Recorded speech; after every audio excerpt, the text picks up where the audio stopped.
things: humility, your begging bowl, and meditation, the ashes you apply to your body. Japji Sahib से है।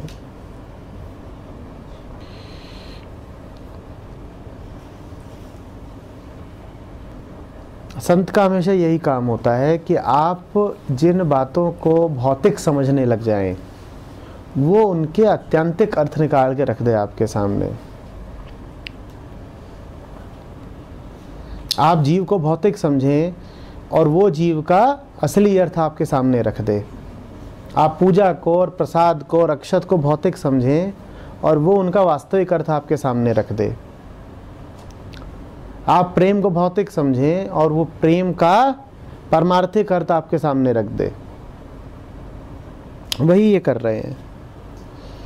वो कह रहे हैं संतोष को वैसे ही मन के समीप धारण करो जैसे कुंडल धारण किए जाते हैं। और सदा धारण किए रहते हो ना, और वो सारी इंद्रियों के और मन के समीप रहते हैं ये कुंडल। तो संतोष को ऐसे धारण करो।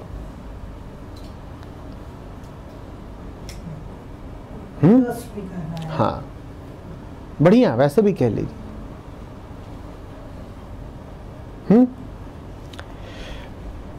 विनय को ऐसे साथ लेकर के चलो जैसे तुम्हारा कटोरा, भिक्षा पात्र। हाँ, कमंडल लगातार साथ रहे, खाली रहो, पाने के लिए तैयार। यही विनय है। ठीक। जो भस्म लगाते हो अपने ऊपर, उस भस्म का कोई मोल नहीं है। धूल मलने से क्या मिलेगा? राख मलने से क्या मिलेगा? ध्यान। साधना के जो बाह्य उपकरण हैं, कहीं उनसे चिपक के न रह जाओ। उनका सत पाओ, ये बड़ा आवश्यक है। नहीं तो राख और कुंडल और भिक्षा पात्र ये लिए रहने से क्या हो जाएगा? और माला और जनेऊ और 70 चीजें और होती हैं, हर घर में पाई जाती हैं। उनसे क्या मिल जाना है?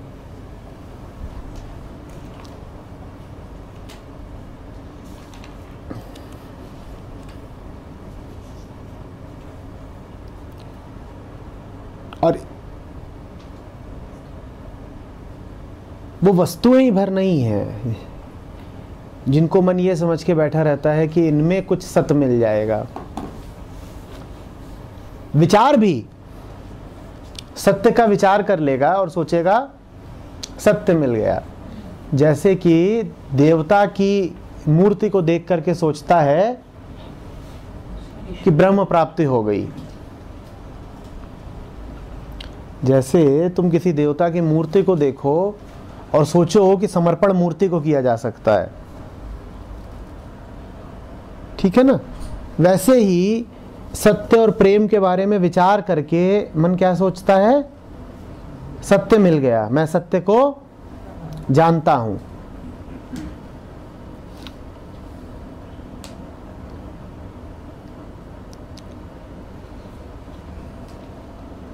वो सुनिए ना कहानी कि एक फकीर गांव में रुक रहा है।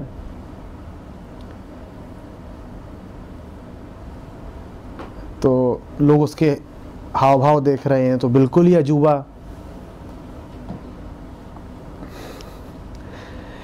तो गांव वालों ने आकर के कहा कि हमें ऐसा लग रहा है कि आप बहुत ज्ञानी किस्म के हैं, तो आकर के जो हमारी मस्जिद है उस पर आप शुक्रवार को सत्य के बारे में कुछ कहिएगा।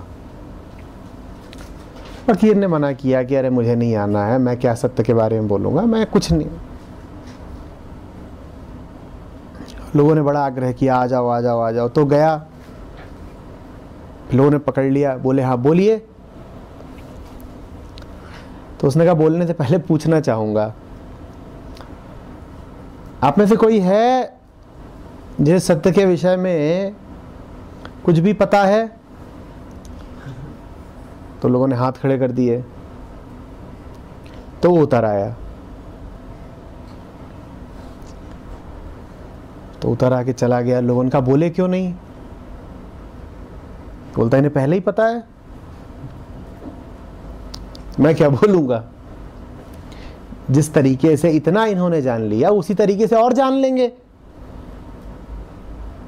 जिस राह पे 2 कदम बढ़ाए उसी पे 4 कदम और बढ़ा लेंगे, मेरी क्या जरूरत है।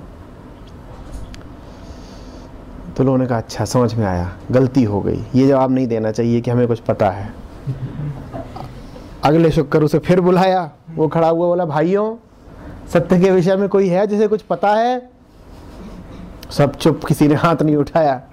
उन सबको देखा, उतर आया। तो बाद में लोगों ने पकड़ा, अब क्यों उतर आए? बोले इन जाहिलों से कौन बात करेगा जिन्हें कुछ पता ही नहीं है।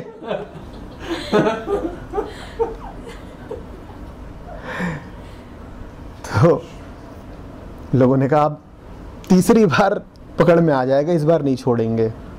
तो तीसरे हफ्ते फिर बुला लाए उसको, फिर चढ़ा, बोला भाइयों किसी को सत्य के विषय में कुछ पता है? तो इस बार योजना तैयार थी, आधों ने हाथ उठाया, आधों ने नहीं।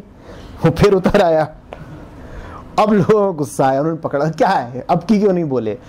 बोला जिनको पता है वो बाकियों को बता दे मेरी क्या जरूरत है। तो ये तो ऐसा ही है कि तुम कुछ भी बोलोगे तो ऑब्जेक्टिफाई ही कर रहे हो। तुमने बोला जानता हूं तो भी गलत, तुमने बोला नहीं जानता हूं तो भी गलत। तुम कुछ ना बोलो, मौन में चले जाओ तो ही सही। समझ रहे हो बात को? तुम ये बोल रहे हो जानता हूं तो तुम हो ही बेवकूफ, और तुम बोलते हो नहीं जानता हूं तो भी तुम खूब जाहिल हो। ये भी कहने के लिए कि नहीं जानता हूं कोई छवि होनी चाहिए ना, काहे के बारे में नहीं जानते हो? काहे के बारे में नहीं जानते? संतों का काम हमेशा यही रहता है कि तुम्हें बताएं कि तुम जो सोच रहे हो, जिस चीज को तुमने पकड़ रखा है, वो प्राथमिक नहीं है।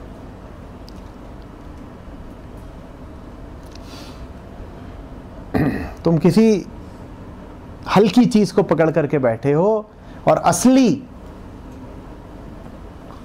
को मिस करते जा रहे हो।